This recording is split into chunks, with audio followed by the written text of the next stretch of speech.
स्वागत है आप सभी का इस चैनल के एक और नए वीडियो में, जहां आज हम पढ़ेंगे कैलाश मंजू बिश्नोई द्वारा लिखित पुस्तक कलेक्टर साहिबा का पार्ट 11 यूपीएससी फोड़ दिया।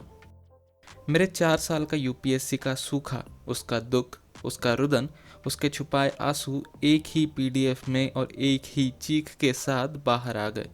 ऐसा लगा कि कई सालों से रुके हुए और जमे हुए आंसू एक प्रवाह में निकल आए हो। रिजल्ट वाले दिन मैं दिल्ली में था और एंजल जयपुर में। रिजल्ट सुबह 11:30 बजे के करीब आ गया था। मैंने उन्हें फ़ोन मिलाया और सबसे पहले उनका रिजल्ट बताया। जब मैंने उनसे कहा कि उनका टॉप 50 में चयन हुआ है तो उनकी खुशी का ठिकाना नहीं रहा। रैंक बताई तो उन्हें भरोसा नहीं हुआ। मैं और सुमित एंजल से मिलने जयपुर निकल गए। रिजल्ट वाले दिन एंजल का बार बार मुझसे बात करना प्रिंसिपल साहिबा को अखर रहा था। मैं कार में बैठे बैठे एंजल का यूट्यूब वीडियो देखने लगा। सिविल दिल्ली कोचिंग में उनका इंटरव्यू था जो 2018 का था, जो एंजल को व्हाट्सएप कर दिया। यह बकवास वीडियो था, मैंने हटवा दिया। यह मेरे सबसे खराब मॉक में से एक था। एंजल ने मैसेज का जवाब देते हुए कहा, आपने कोचिंग वाले को कॉल करके वीडियो हटवा दिया? क्या बात है मैडम। वैसे मॉक इंटरव्यू देते समय मुस्कुरा तो बहुत अच्छे से रही थी, लेकिन लॉकडाउन से पहले और लॉकडाउन के बाद काफ़ी सुधार देखने को मिल रहा है। हाँ, बहुत बेकार था। हट गया क्या? एंजल ने मैसेज का जवाब देते हुए कहा, हाँ, अब तो एक से बढ़कर एक इंटरव्यू आएंगे। आप कल्पना कर सकते हैं कि जिसकी सफलता का राज जानने पूरा मीडिया उनकी मम्मी के ऑफिस के बाहर खड़ा है, वह लड़की अपने बॉयफ्रेंड से बात करने में मशगूल है। यही प्यार की असली ताकत होती है। हाँ, अभी 4 टीवी चैनलों को इंटरव्यू दिया है। टीवी चैनलों द्वारा एंजल का ही नहीं बल्कि पूरे भारत में यूपीएससी में चयनित उन सैकड़ों अधिकारियों का इंटरव्यू लिया जा रहा था जिन्होंने 4 अगस्त को परीक्षा पास की थी। ऐसा लग रहा था मानो भारत ने ओलंपिक खेलों में पहली रैंक हासिल कर ली हो। ऐसा लग रहा था कि सेलेक्ट हुए ये बच्चे भारत का कायाकल्प कर देंगे। असल में होता क्या है ब्यूरोक्रेसी में, यह हम सभी भारतीयों को अच्छे से मालूम है।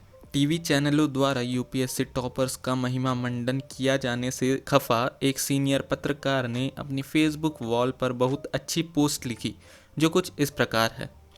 वैसे तो बहुत सारी चीज़ें भारत में गलत है, लेकिन एक ऐसी चीज़ है जो कि गलत तो है परंतु उसे बहुत अच्छे कार्य के रूप में दिखाया जाता है। वो है सरकारी नौकरी, खासकर यूपीएससी में अधिकारी पद पाने वाले अभ्यर्थियों के इंटरव्यू और उनका महिमा मंडन। मैं बचपन से ही टीवी पर यूपीएससी के टॉपर्स के इंटरव्यू देखता आ रहा हूँ और आजकल यूट्यूब पर कई ऑनलाइन क्लासेस चालू हो जाने की वजह से फेसबुक, यूट्यूब आदि पर हर दूसरा तीसरा विज्ञापन इन्हीं लोगों के इंटरव्यू से संबंधित मिल जाता है। ये सफल छात्रों के अनुभव, उन्होंने कौन सी किताबें पढ़ी, कौन सी कोचिंग पकड़ी आदि के बारे में होता है। इंटरव्यू में सवाल पूछने वाला उस छात्र को किसी महापुरुष की तरह दिखाता है। उसमें ऐसे बर्ताव करता है जैसे उस छात्र ने देश के लिए कोई बहुत अच्छा काम कर दिया हो, जो उसके पहले बहुत कम लोगों ने करने की हिम्मत दिखाई। मेरे अनुसार सिर्फ उन्हीं लोगों को महापुरुषों के रूप में दिखाया जाना चाहिए और उन्हीं का इंटरव्यू लिया जाना चाहिए जिन्होंने देश और समाज के लिए कोई सकारात्मक कार्य किया हो। किसी के द्वारा कोई नौकरी पा लेना कोई महानता का कार्य नहीं है, जब तक कि उसकी नौकरी किसी सैनिक, किसान आदि की ना हो। उस छात्र की नौकरी सिर्फ उसके और उसके परिवार के लिए फ़ायदेमंद साबित होगी। पहले उसे नौकरी पूरी कर लेने दीजिए, फिर देखिए कि क्या उसने इस नौकरी के दौरान समाज में कोई सकारात्मक बदलाव किया है, तभी उसका महिमा मंडन किया जाना चाहिए। इन इंटरव्यू के दौरान साथ में ये सूचना भी देनी चाहिए, व्यावसायिक प्रचार यानी कमर्शियल प्रमोशन। जैसे फिल्मों में जब किसी कलाकार को धूम्रपान करते दिखाया जाता है तो सूचना दी जाती है, धूम्रपान सेहत के लिए हानिकारक है। मेरी बात पर विचार करने के लिए इन मुद्दों पर ध्यान दीजिए। जिस छात्र का इंटरव्यू हो रहा है उसमें ऐसा क्या खास है जो इसको बोलते हुए सबको सुनना चाहिए। जैसे मान लीजिए कल को गूगल के सीईओ सुंदर पिचाई जी नौकरी से इस्तीफ़ा देकर आए और बोले कि मैं आईएएस बनूंगा और देश की सेवा करूंगा, तो उनको हमें सुनना चाहिए, क्योंकि उनके आईएएस बनने से देश को सच में फ़ायदा हो सकता है। वो इतनी बड़ी नौकरी छोड़कर एक छोटी सी नौकरी ले रहे हैं देश सेवा के लिए। इसलिए उनकी महानता का सम्मान करते हुए हमें उनका इंटरव्यू लेना चाहिए। लेकिन किसी साधारण छात्र को नौकरी मिलने पर इंटरव्यू लेने का कोई तुक नहीं बनता। उसने एक नौकरी लेकर कोई देश पर एहसान नहीं किया, सिर्फ एक सीट को कम किया है। क्योंकि इन नौकरियों में सीटें सीमित संख्या में हैं, तो इन छात्रों के द्वारा बताई गई टिप्स का कोई फ़ायदा नहीं। मान लीजिए कि यूपीएससी में कुल 1000 सीटें आती हैं। टॉपर छात्र ने मान लीजिए बोला कि आमुख किताब पढ़ने से फ़ायदा मिलेगा। उसी वर्ष देश के सभी यूपीएससी एस्पिरेंट्स उस छात्र की सलाह मानकर वही किताब पढ़ी। अब बताइए कि उस वर्ष कितने छात्र उत्तीर्ण हो पाएंगे? जाहिर सी बात है कि 1000 छात्र ही उत्तीर्ण हो पाएंगे। अब फिर से ज़रा सोचिए कि उसका इंटरव्यू किसी ने न लिया होता और इस प्रकार आमो किताब का जिक्र भी नहीं होता, तो फिर कितने छात्र इस बार उत्तीर्ण होते? फिर से 1000 छात्र ही उत्तीर्ण होते। कहने का मतलब, इन टॉपर छात्रों के इंटरव्यू से हो सकता है कि राम के बजाय श्याम का फ़ायदा हो जाए, लेकिन अगर हम पूरे देश को देखें तो किसी का फ़ायदा नहीं होता, क्योंकि राम के बदले श्याम अधिकारी बन जाएगा तो देश के लिए वैसे ही काम करेंगे जैसे राम करते हैं। अगर टॉपर छात्र कोई अपाहिज, बहुत निर्धन, रिक्शा चालक आदि भी हो तो भी इस तरह के इंटरव्यू का कोई फ़ायदा नहीं। सीधी सी बात है, किसी एक दो रिक्शा चालक को अधिकारी बनने से बाकी लाखों रिक्शा चालक की सामाजिक हालत नहीं सुधरेगी। वो अपनी नौकरी के दौरान कुछ ऐसा खास नहीं करने वाला जिसकी वजह से देश की गरीबी घटेगी या देश में कुछ और अच्छा बदलाव आएगा। उसने बस एक नौकरी ली है जिसके सीमित पद है, और कुछ वर्षों की नौकरी के बाद उसके विचार और किसी दूसरे अधिकारी के विचार, जिसके बाप दादा भी अधिकारी थे, में कोई परिवर्तन नहीं रह जाएगा। तो इस तरह के इंटरव्यू से देश का क्या नुकसान? दो तरह के नुकसान हैं। कोचिंग क्लासेस को बढ़ावा मिलता है और कोचिंग क्लासेस लगातार कंपटीशन का कटऑफ बढ़ाती है। मान लीजिए कि देश में एक भी ऐसा कोचिंग न हो जो सरकारी नौकरी की तैयारी करवाए। अब ऐसे में हर छात्र खुद से पढ़ेगा, खुद से विषय को समझेगा। क्योंकि सब कुछ आपको खुद करना है तो जाहिर है पूरा सिलेबस खत्म करना मुश्किल होगा। ऐसे में जो भी 30-40% पाठ्यक्रम छात्र पढ़ेंगे, सिलेक्शन लेने के लिए काफ़ी होगा। अब जब इतनी क्लासेस चालू हो गई है तो पूरा सिलेबस और उसे याद करने और समझने का ट्रिक आदि आसानी से मिल जाती है, जिस वजह से छात्रों को पूरा पाठ्यक्रम पढ़ना पड़ता है। ज़्यादा से ज़्यादा लोग जब पूरा सिलेबस पढ़ के जाते हैं तो अपने आप ज़्यादा स्कोर करते हैं और कट ऑफ ऊपर उठता जाता है, अगर परीक्षा की कठिनाई हर बार न बढ़ाई जाए तो।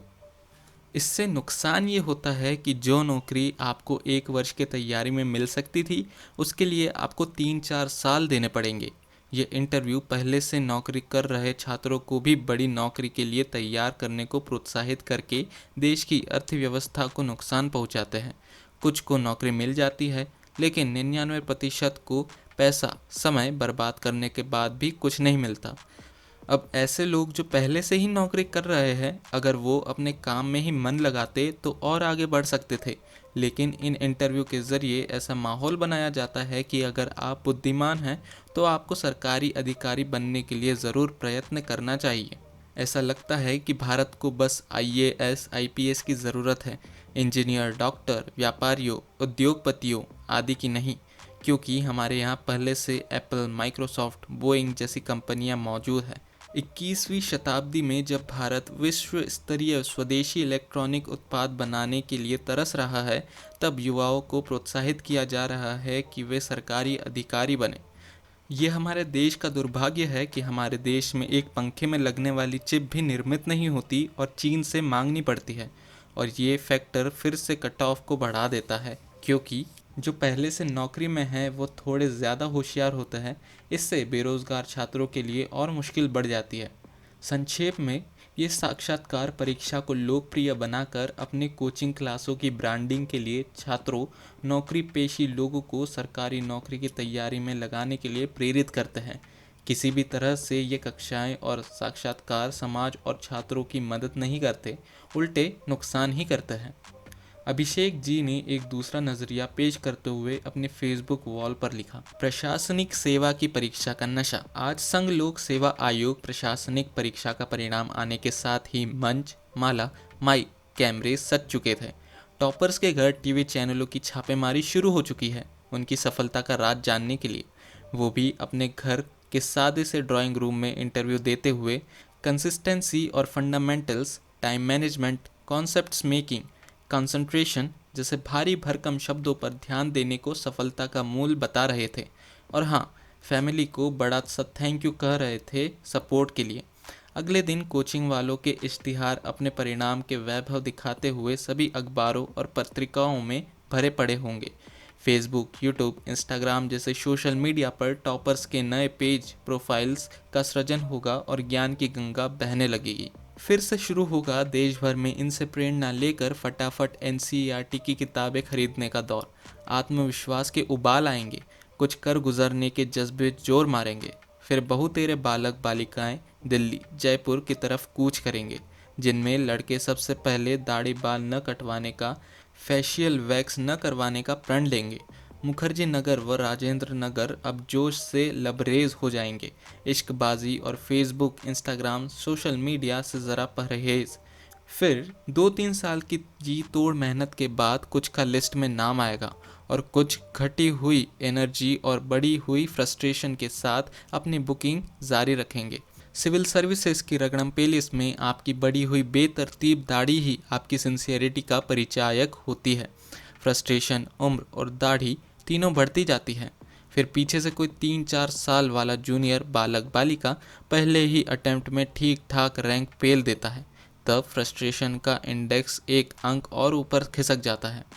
ज्ञान इतना हो जाता है कि आप चलते फिरते गूगल बन जाते हैं। स्कूल कॉलेज में पढ़ने वाले साथियों का पैकेज भारत के बढ़ते आयात की तरह विशाल होता जाता है। उनके हाथ में बंधी एप्पल वॉच हमें अपना समय देखने को विवश कर देती है। अब जीवन में अध्यात्म की एंट्री होने लगती है। अवसरों की कमी और पैसे की तंगी दोहरी मार करती है दिल्ली, इंदौर जैसे चमकदार शहर में। सब मोह माया है, अहम ब्रह्मास्मि। चरैवैती चरैवैती जैसे एथिक्स में पढ़े सभी दार्शनिकों के सबक याद आने लगते हैं। दुनिया भर की जियोग्राफी और पॉलिटी अंदर ही अंदर जोर मारती है। लौंडे विरक्त होने लगते हैं दुनियादारी से। और फिर शुरू होता है दिल्ली की गलियों से पलायन। एक सपने के पीछे एक उम्र खप जाती है। और फिर हम दाढ़ी साफ करके यूपीएससी के तिलस्म को तोड़ इधर उधर सेट हो जाते हैं। लड़कियों के माता पिता उनकी बढ़ती उम्र का हवाला देकर उनकी शादियों पर जोर देते हैं। कलेक्टर से डिप्टी कलेक्टर, डिप्टी कलेक्टर से नायब तहसीलदार, फिर पुलिस सब इंस्पेक्टर, पटवारी, कांस्टेबल और जो बुद्धिमान है वो साथ साथ बीएड करके संविदा शिक्षक की ओर पलायन कर देते हैं। बचे कुचे ब्रह्म राक्षस कोचिंग सेंटर में फैकल्टी बनकर अपने अनुभवों का प्रचार प्रसार करने लगते हैं। कोटा फैक्ट्री के जीतू भैया के शब्दों में कहे तो आप तो सिविल सर्विस से बाहर आ जाते हैं, लेकिन सिविल सर्विस आपसे बाहर नहीं निकलती। मैं चाहता हूँ टीवी पर एक इंटरव्यू इस तरह से थके हुए, बुझे हुए लेकिन मेहनती, जुझारू, संघर्षरत पलायनवादियों का भी ज़रूर होना चाहिए इस यूपीएससी की संध्या पर। सिर्फ टॉपर्स ही सब जानते हो ऐसा नहीं है। उनकी यह फेसबुक पोस्ट सोशल मीडिया पर वायरल हो गई। क्या मुझे राजस्थान कैडर मिल जाएगा? एंजल का मैसेज था। शायद ही मिले, क्योंकि आपसे पहले 3 और है जनरल कैटेगरी में ही, मैंने कहा। एंजल के आईएएस परीक्षा में चयन ने समाज में प्रचलित कई मिथकों को तोड़ दिया। पहला मिथक तो यह टूटा कि यह प्यार और यूपीएससी साथ साथ नहीं हो सकते। मज़े की बात यह है कि वर्ष 2018 में कनिष्क कटारिया ने स्वीकार किया था उनके चयन में उनकी गर्लफ्रेंड सोनल का हाथ था, और इस साल एंजल के चयन में उनके बॉयफ्रेंड यानी गिरीश का हाथ था। एंजल ने दूसरा मिथक यह तोड़ा कि आईएएस अफसर बनने के लिए 16-17 घंटे पढ़ना ज़रूरी होता है। एंजल नियमित तौर पर 6 से 7 घंटे ही पढ़ती थी। तीसरा मिथक यह तोड़ा कि सोशल मीडिया सफलता में बाधक है। एंजल और मैं हर रोज़ 1 से 1.5 घंटे फ़ोन पर डिस्कशन किया करते थे। इसके अलावा एंजल हर रोज़ तैयारी को धारदार बनाने के लिए ओनली आईएएस प्रीलिम्स बूस्टर और द हिंदू का एडिटोरियल देखा करती थी। साथ ही दृष्टि आईएएस के to the point audio article और साप्ताहिक करंट अफेयर्स जैसे प्रोग्राम भी नियमित तौर पर देखा करती थी। उनकी सफलता में यूट्यूब और अन्य सोशल मीडिया प्लेटफॉर्म बाधक की जगह सहायक बने। जब मैंने एंजल के आईएएस परीक्षा का फाइनल रिजल्ट पीडीएफ में देखा तो मुझे लगा मेरी सारी तपस्या का फल उसी क्षण बिन मांगे ही मिल गया।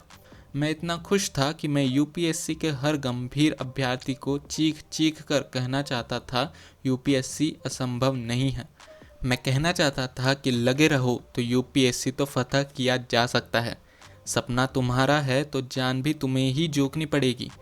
एक बात को गांठ बांध करके ध्यान में रखना है कि सिविल सेवा में चयन तभी होगा जब आपने तैयारी ओवरऑल की हो, यानी प्रीलिम्स, मेंस तथा इंटरव्यू की तैयारी एक साथ, अर्थात तैयारी शुरू करने के पहले दिन से ही लगभग 1.5 साल तक तीनों पार्ट की एक साथ तैयारी करें।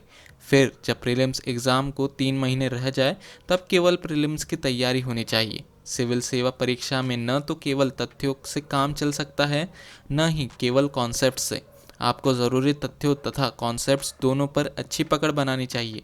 आप न तो केवल ज्ञान के दम पर सिविल सेवा पास कर सकते हो, न ही केवल लेखन शैली के दम पर। आपको आवश्यक ज्ञान हासिल करने तथा अच्छी लेखन शैली दोनों पर ध्यान देना चाहिए। साथ ही तैयारी शुरू करने के पहले दिन से एक प्रशासनिक अधिकारी की तरह का व्यक्तित्व बनाने पर ध्यान केंद्रित करना चाहिए।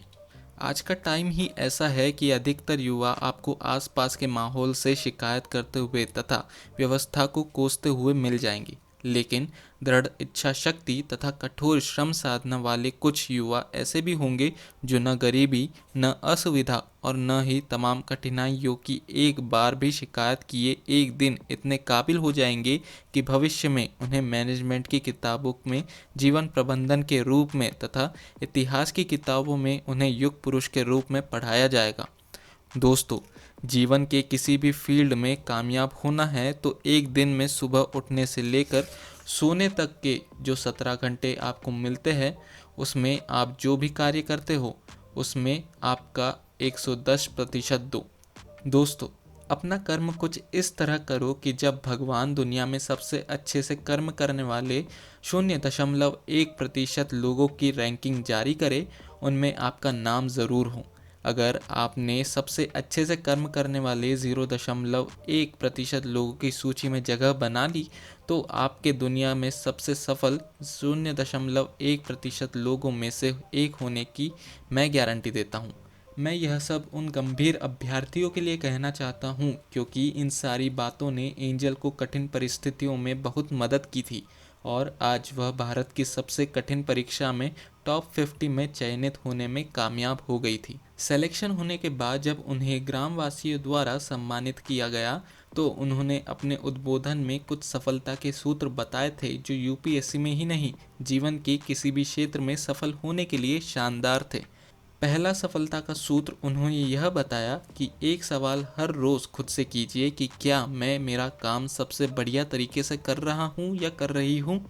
अगर उत्तर मिले नहीं तो उस काम को उत्कृष्ट तरीके से करने के उपाय ज़रूर खोजें, क्योंकि औसत तरीके से किए गए काम के परिणाम भी अक्सर औसत ही होते हैं तथा उत्कृष्ट तरीके से किए गए काम के परिणाम भी उत्कृष्ट मिलते हैं। फिर चाहे वो काम पढ़ने का हो या फिर पढ़ाने का, खेलने का हो या खेलने का। आप ग्रेड बनने के लिए काम न करें, बल्कि जो भी काम करते हो उससे ग्रेटनेस के साथ करें। आप उस क्षेत्र में ज़रूर एक दिन ग्रेट बन जाएंगे।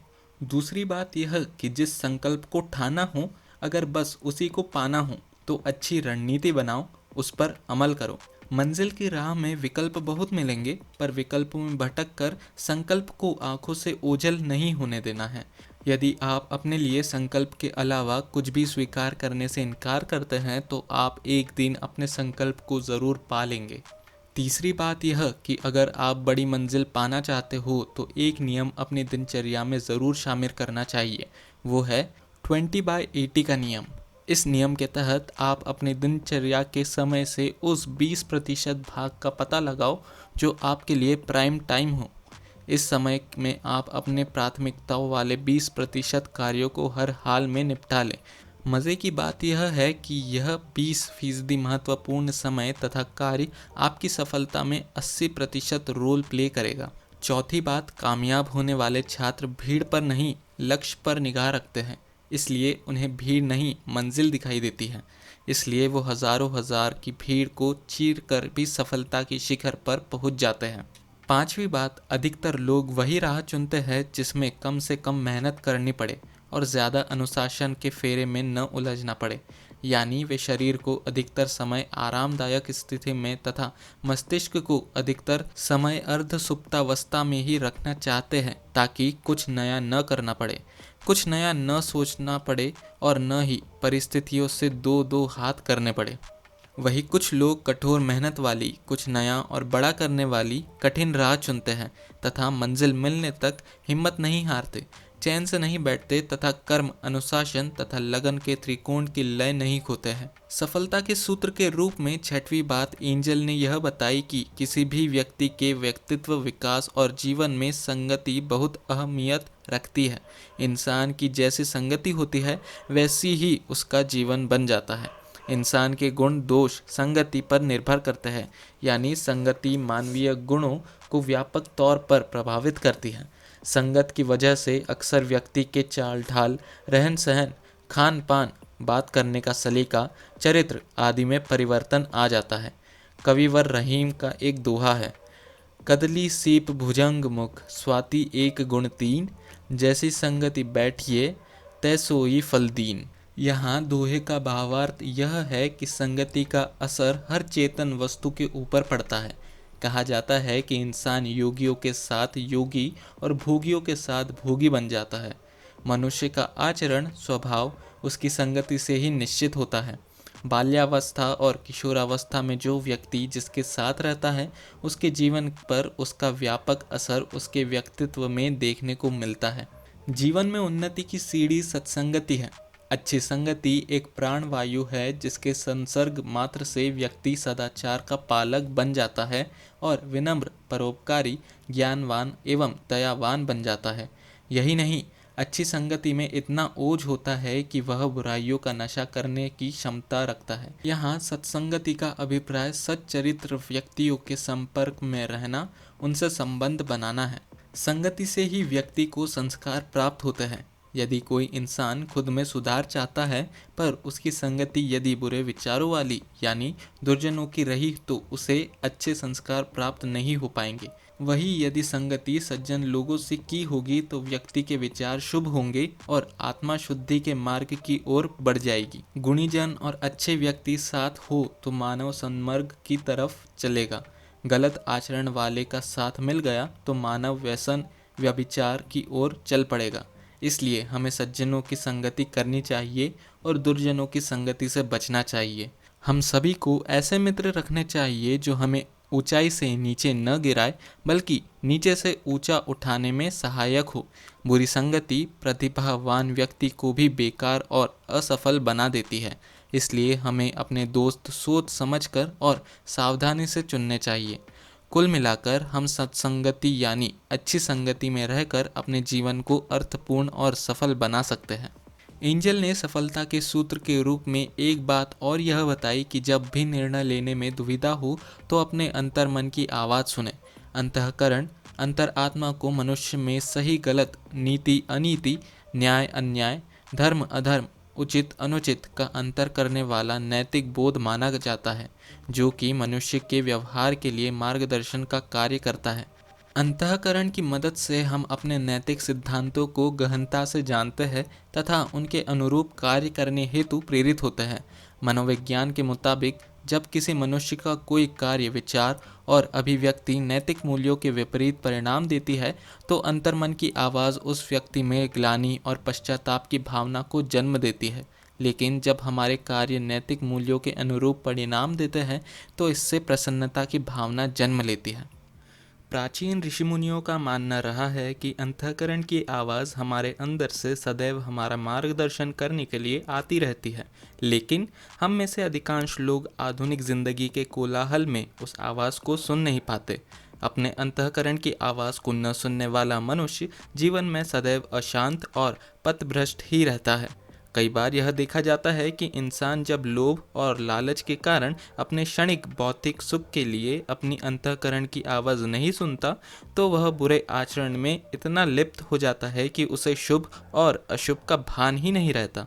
महात्मा गांधी तो अंतरात्मा की आवाज़ को ही सर्वोच्च मानते थे तथा उनके कई निर्णयों का नैतिक आधार अंतःकरण की आवाज़ ही हुआ करती थी।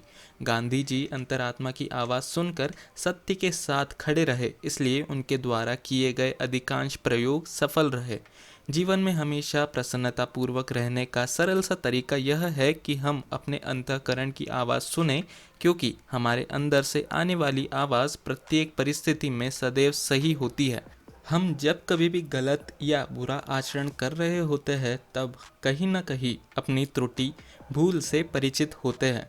हमें कुछ अटपटा सा लगता है, अंदर से आवाज़ आती है कि यह कार्य उचित नहीं है। यह हमारी अंतःकरण की आवाज़ होती है जो हमें कुछ गलत करने या किसी को कष्ट पहुंचाने से रोकती है। परंतु जब हम अपने अंतःकरण की आवाज़ को अनसुना कर देते हैं तो हमारा अपनी अंतरात्मा से संपर्क कमज़ोर हो जाता है। ठीक इसके विपरीत, यदि हम किसी अच्छे कार्य के बारे में दुविधाग्रस्त होते हैं, मसलन सड़क हादसे में किसी की सहायता के लिए रुकना, तो हमारी अंतरात्मा इसके लिए हमें प्रेरित करती है। ऐसे में कहा जाता है कि अंतःकरण की आवाज़ हमें सत्य एवं नैतिकता के मार्ग पर चलने के लिए प्रेरित करती है। गलतियाँ जिनकी वजह से असफल होते हैं हम। आईएएस बनना एक वो सुनहरा ख्वाब है जो लाखों युवाओं के दिलों में पलता है।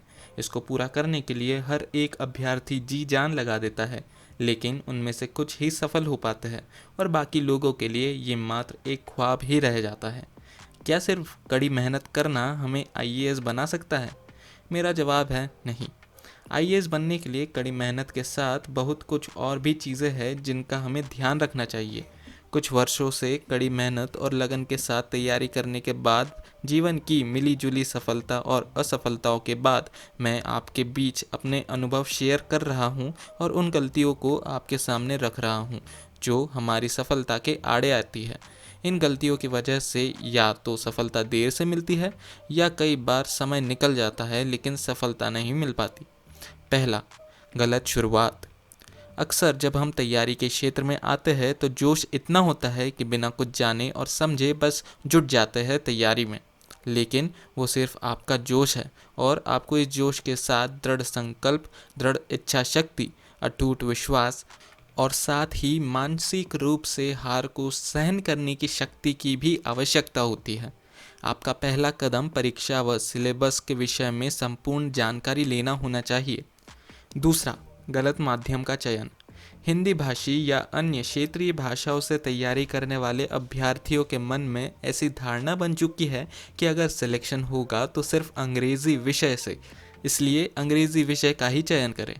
हालांकि ये बात सच है कि विद्यार्थियों में सर्वाधिक प्रतिशत अंग्रेजी भाषा रखने वालों का है, लेकिन हिंदी भाषा से चयन कम होने के बहुत सारे कारण हैं। आप उस भाषा का चयन करें जिस भाषा में आप अच्छा लिख सकते हैं, क्योंकि मुख्य परीक्षा में अंक भाषा के चुनाव से नहीं, आपके उत्तर लिखने से मिलते हैं। तीसरा, गलत वैकल्पिक विषय का चयन। अक्सर देखा गया है कि लोग अपने वैकल्पिक विषय का चयन पिछले वर्षों में उस विषय में कितने अभ्यर्थी सफल हुए उनकी संख्या को देखकर करते हैं, जो कि सबसे बड़ी गलती है। विषय का चयन अपनी रुचि के हिसाब से करें। जिस विषय में आप सहज महसूस करें और अपने प्राप्त ज्ञान को परीक्षा में बेहतर तरीके से लिख सके, उसी विषय का चयन करें। चौथा, गलत मार्गदर्शन। गलत मार्गदर्शन आपके जीवन के कुछ बहुमूल्य वर्षों का विनाश कर सकता है, इसलिए हर किसी व्यक्ति के अंधभक्त न बने और अपनी बुद्धि विवेक का भी अनुसरण करें। यह सही है कि एक सफल व्यक्ति आपको सफलता के लिए सही दिशा बता सकता है, लेकिन एक असफल व्यक्ति आपको वे गलतियां बताएगा जिनका वो साक्षी रहा है, और ये दोनों बातें जानना आपके लिए बहुत ज़रूरी है। पांचवा, गलत अध्ययन सामग्री।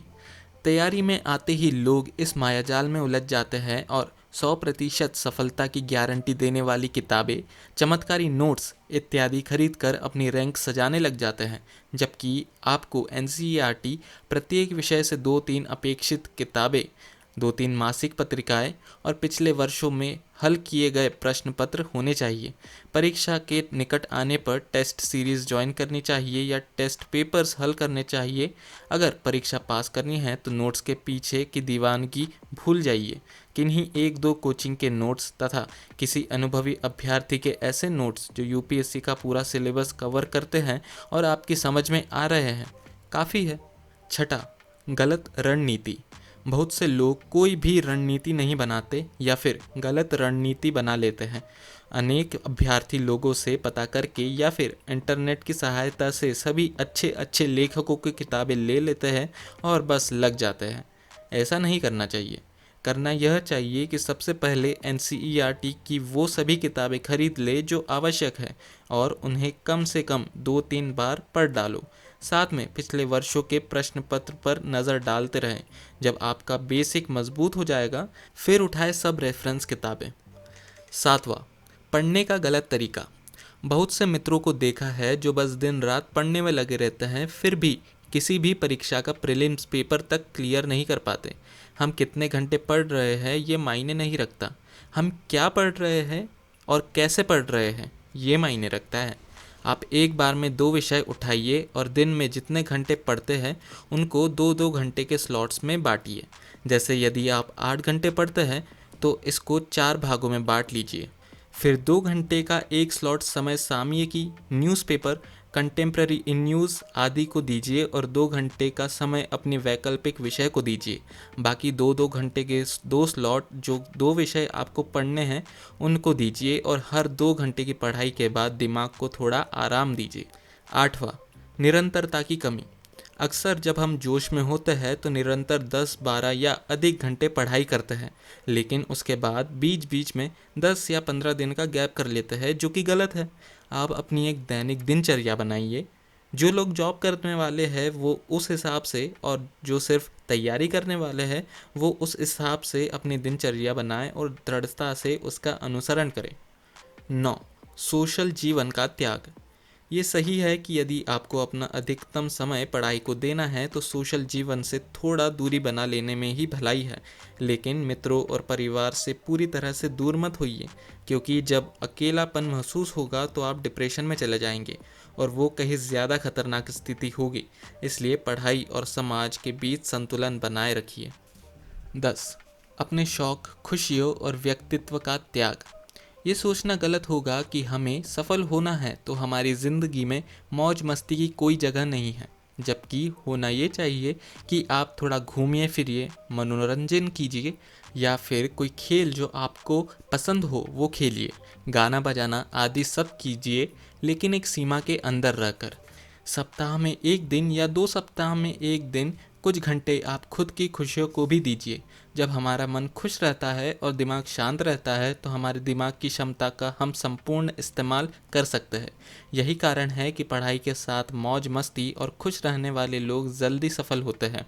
हम गधे नहीं हैं जो हमेशा बस एक ही काम करते रहना है। स्मार्ट स्टडी करिए और पढ़ाई को एंजॉय करिए। मेरी बेस्ट फ्रेंड का IAS में चयन हुआ है, भौकाल मारना तो बनता है। मैंने लव गुरु को कहा, बेस्ट फ्रेंड या गर्लफ्रेंड, भाई एंगेजमेंट कर ले, क्या पता लड़की के भाग्य से तेरा भी भाग्य खुल जाए। लव गुरु ने कहा, एंजल की फैमिली से उसके सेटल हो जाने के बाद में बात करनी चाहिए।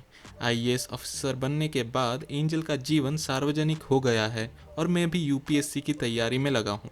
सोशल मीडिया पर भी शेयर नहीं किया है कि मेरी गर्लफ्रेंड का IAS में चयन हुआ है, क्योंकि वह एक लड़की है तो उन्हें सामाजिक नाराज़गी का सामना करना पड़ सकता है। गिरीश बाबू, यह मन से निकाल लीजिए कि लड़की को इम्प्रेस तो कर लिया है और इसके बाद लड़की पहल करेगी। अगर आप भी यह सोचकर बैठे हैं तो यह आपकी सबसे बड़ी गलतफहमी है। वह आपको पसंद करती भी होगी तो भी पहल नहीं करेगी। आपको जब भी मौका मिले आप लड़की से अपने दिल की बात कह दें। आप प्रपोज करने में देर न करें। लड़की का दोस्त बनने या फिर उसकी तरफ से पहल करने की उम्मीद न करें। लव गुरु ने अनुभव का एक बंडल खोलते हुए कहा, गिरीश, तुम अपना प्यार पाना चाहते हो लेकिन एंजल की हाई स्टेटस नौकरी के आगे तुम्हारा प्यार हार भी सकता है, इसलिए संभल कर चलना दोस्त। गिरीश भाई, लड़कियां गोल्ड डिगर होती है, पैसे के पीछे पागल होती है। ऐसा क्यों लगता है सुमित भैया? ज़माना बदल गया है गिरीश। फैमिली बैकग्राउंड भी नहीं बल्कि आजकल फैमिली इनकम मैटर करती है और लव शव बात की बातें हैं। लव गुरु ने थोड़ी चिंता जाहिर करते हुए कहा, एक अजीब बात है कि IAS तथा IPS में चयनित 90% अधिकारी अपने संघर्ष के मित्रों से कभी फ़ोन पर बात भी करना पसंद नहीं करते, मिलना तो दूर की बात है। वह अपनी तथाकथित सफलता को इसी नज़रिए से देखते हैं कि वह कितने कामयाब है, जबकि वह कामयाब होकर के भी फेल है। सफलता का मतलब समाज और दोस्तों से कट जाना नहीं बल्कि जुड़ जाना होता है। वे इतनी बेसिक बात भी नहीं समझते और खुद को 30 मार खान समझते हैं। असल में कोई परीक्षा पास कर लेने से कोई सफल नहीं हो जाता। आज आप देख लीजिए कि चरित्र और व्यवहार की बात दूर दूर तक नहीं होती है, जबकि खूबसूरती बाजार में बिक रही होती है और पैसा उसे खरीद रहा होता है। आज बाजारवाद के दौर में इंसान की नैतिकता और चरित्र की बात बेईमानी से भी हो गई है। लोग सिर्फ उन्हीं का हालचाल पूछते हैं जिनका हालचाल पहले से ही बहुत अच्छा होता है। मुश्किल में पड़े इंसान के तो नंबर तक ब्लॉक कर देते हैं। भारतीय विदेश सेवा में अभी एक अधिकारी चयनित हुआ है जिसकी गर्लफ्रेंड ने उसे उस समय उन्हें छोड़ दिया था जब उसको सबसे ज़्यादा ज़रूरत थी। उस लड़के का एक्सीडेंट हो गया था और वह विकलांग हो गया था। एक बात बोलूं गिरीश, हैसियत को मिलती है दिल में जगह, तुम जज्बात लिए फिरते हो। हैसियत की क्या बात कर रहे हो? जो देश के सबसे बड़े अखबार में नियमित तौर पर आर्टिकल लिखता है उसकी हैसियत एक आईएएस ऑफिसर जितनी भी नहीं होती क्या? इश्क का रोग जिस छोकरे को लग जाए उसे प्रेमिका के वादों के सिवाय इस जग के सारे सच झूठ ही लगते हैं। उस वक्त अगर महबूबा बोल दे कि गुलाब के फूल नहीं कांटे ही खूबसूरत होते हैं तो दीवाना अपने घर के हर गमले में फूलों के बजाय कांटों को उगाने का प्रयास करने लगेगा। अरे भाई, आईएएस ऑफिसर और मंत्री लोग खुद को पृथ्वी का प्राणी नहीं समझते, मंगल ग्रह का प्राणी समझते हैं अधिकतर। हालांकि मैं सभी की बात नहीं कर रहा हूँ, कुछ ऐसे भी हैं जो ज़मीन से जुड़े रहते हैं, अपना सरल सहज स्वभाव बनाए रखते हैं, लेकिन ऐसे लोगों की संख्या अंगुलियों पर गिनी जा सकती है। हमारा एक बैचमेट और फ्रेंड नहीं था जो 2 साल पहले हरियाणा कैडर में आईएएस ऑफिसर बन गया था, आज हमारे फ़ोन कॉल तक नहीं उठाता है। मसूरी की हवा बहुत लोगों को बदल कर रख देती है। मुझे मेरे प्यार पर पूरा भरोसा है, अगर बदल जाए यार तो प्यार कैसा। मुझे तो एंजल ने हिदायत दी है कि तैयारी पर फोकस करो, बाकी किसी भी प्रकार की चिंता बिल्कुल मत करो। यह सब बाद में देखेंगे, पहले 4 अक्टूबर पर ध्यान केंद्रित करते हैं। मुझे खुद सिलेक्शन लेने पर फोकस करना चाहिए, पहले आईएएस की नौकरी फिर छोकरी। मैंने करियर केंद्रित दृष्टिकोण अपनाते हुए कहा। अरे भाई, प्रपोज तो कर दे। प्रपोज करने में कौन सी पढ़ाई आड़े आ रही है? अभी मौका है, रिजल्ट की खुशी के साथ साथ अपनी खुशी को भी प्रपोज करके प्रकट कर दे। दिल की बात को कहने में देरी नहीं करनी चाहिए। मसूरी की आबो हवा पहले से ही खराब है, ऐसे में पहले बता देना बहुत ज़रूरी है। तुम्हारी किसी भी बात को वो न तो इनकार करती है और न ही हाँ, हर बात मुस्कुराकर टाल देती है। इससे ऐसा लगता है कि वह भी तुमसे प्यार करने लगती है। लव गुरु ने बोतल से पानी पीते हुए कहा। मैं यह सोचकर कभी उससे कह नहीं पाया था कि कहीं इजहार करने से दोस्ती भी ना टूट जाए। मैंने कहा। फ़ोन पर आंखें गड़ाए हो, क्या कर रहे हो अभिलाष? लव गुरु ने पास में बैठे अभिलाष से पूछा। क्रश से चैटिंग हो रही है गुरु, व्हाट्सएप के सामने गुलाब का फूल फेल कर रहा है। मैंने कहा। घास डाल रही है या नहीं? लव गुरु ने अभिलाष की नब्ज टटोलने की कोशिश की। चैटिंग करने के अंदाज से तो लग रहा है कि लड़की पट रही है। अभिलाष ने फ़ोन को टेबल पर रखते हुए कहा। कैसे कैसे, ज़रा डिटेल से बताओ। लव गुरु ने रुचि जाहिर की। सिग्नल तो यही है कि मैं व्हाट्सएप डीपी चेंज करता हूँ या व्हाट्सएप स्टेटस लगाता हूँ तो 15-20 मिनट में ही सीन हो जाता है। ऐसा हर बार होता है और वह फ़ोटो या स्टेटस पर कमेंट भी करती है।